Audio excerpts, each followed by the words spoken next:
Today's video is brought to you in part by Ridiculous Top 10s. Do you like ridiculous things? Do you like supporting YouTube channels? Do you have 90 seconds to spare? If you answered yes to any of these questions, check out youtube.com/at Ridiculous Top 10s.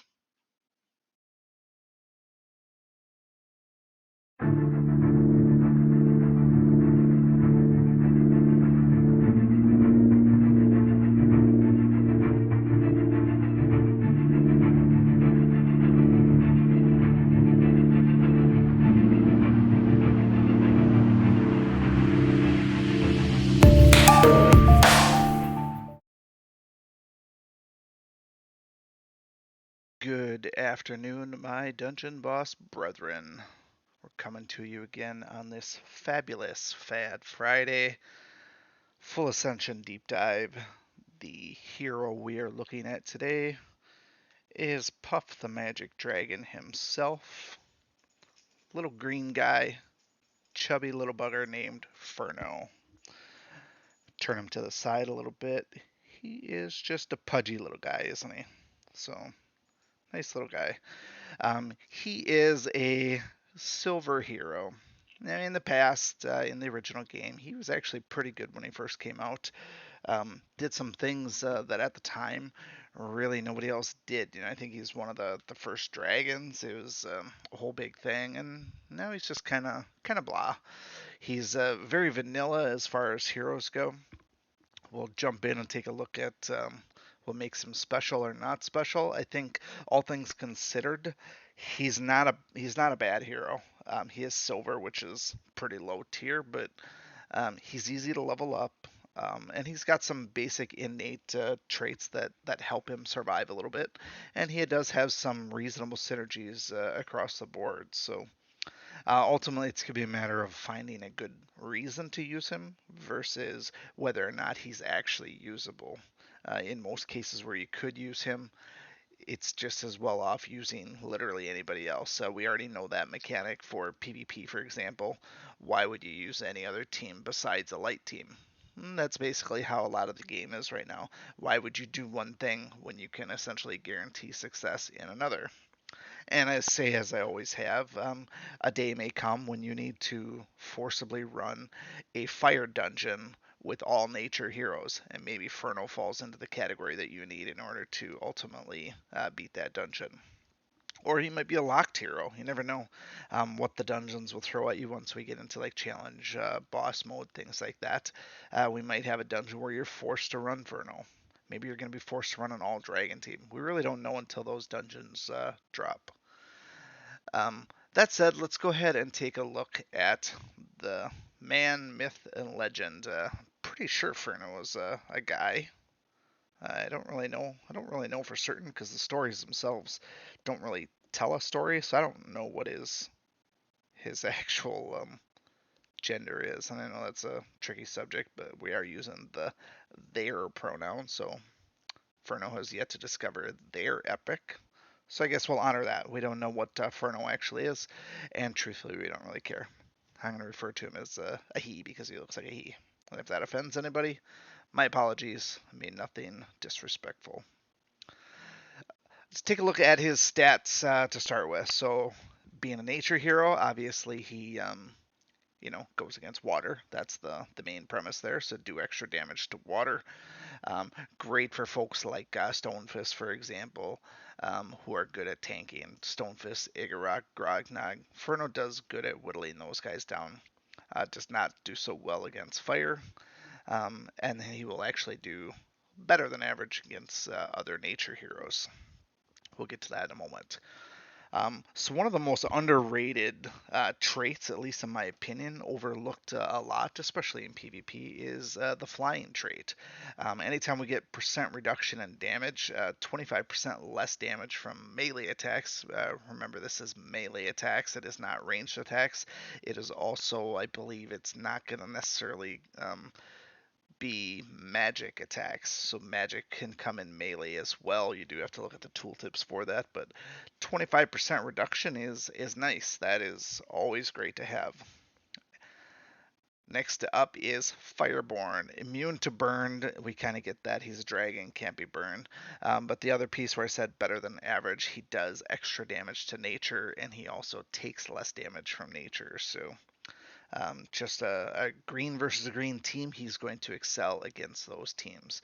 Ultimately, your goal with Ferno is going to be to try and stack as much burn as you can. Believe all the buffs stack or max at 5 stacks anyways, so it's not like you're going to get a ton of a total effect, certainly in PvP. His next up trait is the Pwn Healers, something that I don't really see too often. I really don't know who else has it, but does come around here and there. Does extra damage, again, that percent extra damage to healer class. So when you hit them, it'll likely say 1.2 or 1.3.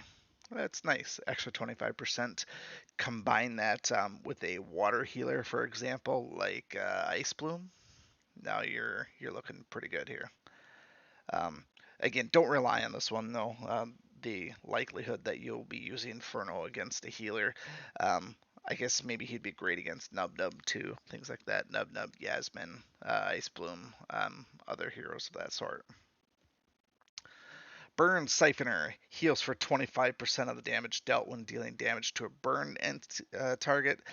Big old gotcha moment here. They do have to be burned in order for this to work. So when we get into abilities, we can't just nuke them with our first ability and get a whole bunch of health back, which is a bummer. I kind of wish it was essentially life leech all the time. But that is not the case. They do need to be burned first. You need to account for that with somebody like Torchy, for example. So get Torchy in there, burn somebody, then you swoop in with Ferno and do a big opening damage, and heal for the chunk of it. So again, not one that you should rely on. Burn does have to proc. It does have to be available for somebody to be burned. There's always buff mitigation, things like that. So you always have to take that into account. My suggestion is rapid succession, Torchy straight into Ferno. To get the maximum effect there.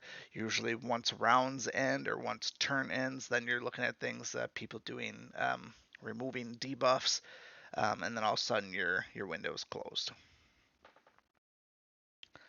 Last up for the traits is Reckless Pyromania. This is his marquee trait, if you will. So it's not just fire allies or just dragon allies, but it's both dragon and fire allies. They do extra 10%, a modest increase to burned enemies. Again, a gotcha moment, they do have to be burned, so you need to be on a fire team in order for this to really pay dividends. Um, and then when they do actually attack a burn person, it does perpetuate that burn for a little bit longer.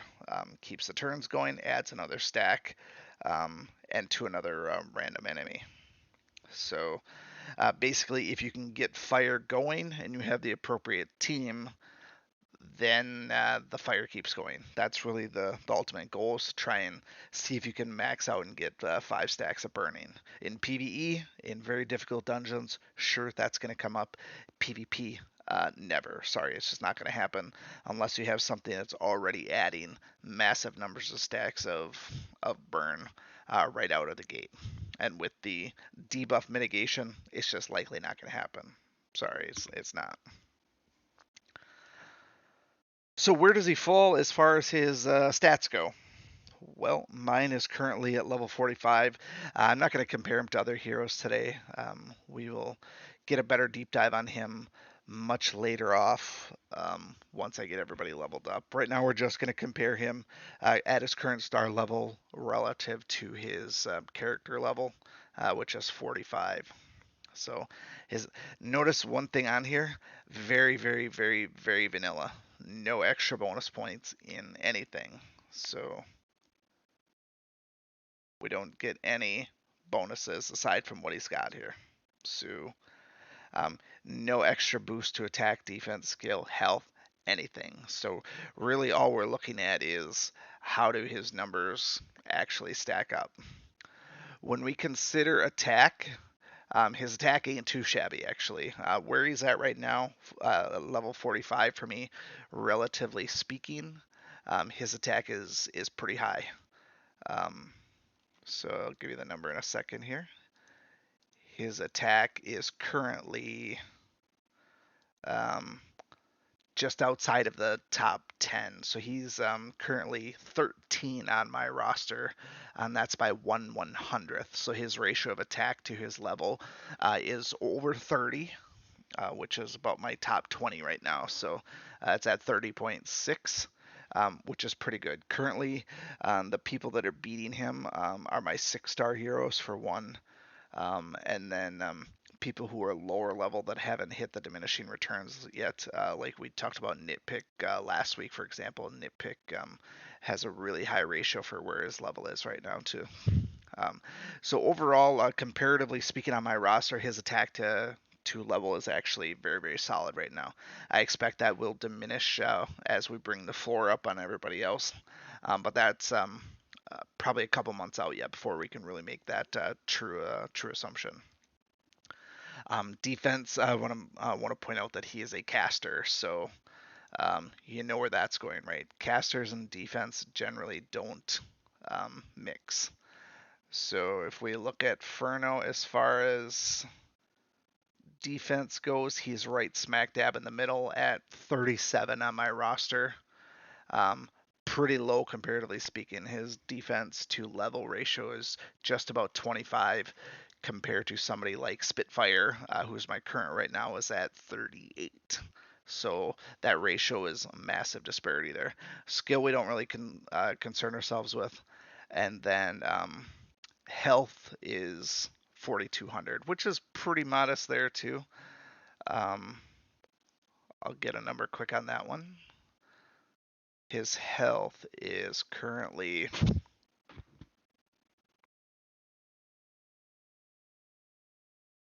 again, in the middle of the road, 39 out of the 72. So not good, not bad. Just like I said, very vanilla, very average. Where I think Ferno truly shines as far as his vanillaness is his actual abilities. He does have pretty good abilities, pretty decent attack values to start with.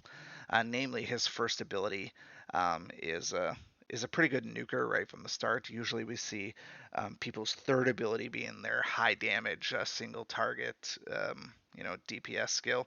His is actually his first, which is essentially meant to kick him off. Being a glass cannon, you want him to get his ability in first. Starting with his basic attack, it's currently 689. That is right at 50% of his attack rating. So, comparatively speaking to other heroes we've done so far, that's on the high side. So, most of them come in a little bit under 50%. He is at 50%. So, his basic attack scales nice and evenly with his attack rating, which is good. He's going to do plenty of basic attacks in PvE dungeons. Like I said, his marquee ability, the Burn to a Crisp, does a blistering 1777, and here's the kicker: it applies 5 stack of burn. So again, as long as we're not attacking somebody that has mitigation of debuffs, 5 stack of burns, that's a max. That's a max set of stacks right there. So that's gonna do, I think, I can't remember the number. I think it's 20% of their health. It's a nice hit. So it pays some real dividends over time here. So again, this basically opens up with a whopper of an attack. You do this on a water hero, and you're sitting pretty there. But that 1777 is over 2.5 times his attack rating, um, or 2.5 times his basic attack, rather. Sorry. So yeah, ultimately a great hit there. His next ability, Incinerate, should sound familiar from forgot his name, Ignis. It is a ranged magical attack on target for 764. That 764 is just barely over his basic attack. However, again, we get 3 stacks of burn. That's great. And then here's the other true kicker then. So if they're already burned, 3 times damage. So you can see that 760 could easily be 2300, if you will. Um, And then, of course, you have the corpse removal in the event that you kill them. So, like I said, you put Ferno on the proper team with like Torchy, for example. You burn them with Torchy, come in with this one for 2400 or so. Bear in mind that this does not start charged, so when you look at that, it's got a pretty low cooldown, 4 turns. That's not actually too bad, but you're not going to be able to use it right away unless you have some other means to gain that energy back. And then lastly, his dive bomb ability. It's just a physical bite attack. It's nothing special. It's actually less than his basic attack at 599, but it does proc flying enemies to hit a random enemy. So it's sort of similar to the critical goblin order. Really, what this is doing is it's a way for you to trigger a little bit of extra damage from other people. So depending on who you're using and why you're using them, this can be really good or really, really wasteful, if you will. My suggestion, and if you want to take it to heart, is that you put Ferno on a team with Lorelei. Lorelai's first ability is going to make everybody flying. That's going to give you the most bang for your buck without having to actually use other flying heroes. So if you're looking to get some freebie damage there, probably only really viable in PvE, where you can control that kind of long term. If you're looking at PvP, you're already looking at Lorelei, and then probably Torchy, and then Ferno. What do you really have left? So aside from just novelty teams that you'd find maybe in the tower or in lower PvP dungeons, you're just not going to be able to get a team that's going to be able to survive against constructs or Rayla teams. And truthfully, including Ferno against either of those teams is probably a liability right from the start.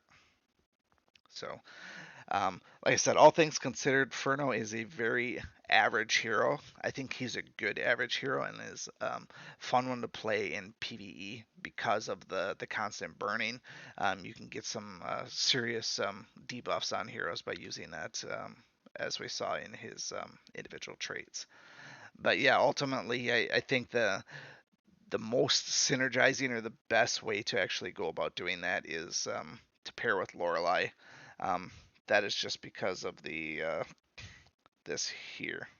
No, that's dragon and fire, so it's not even flying allies. Um, yes, not really any.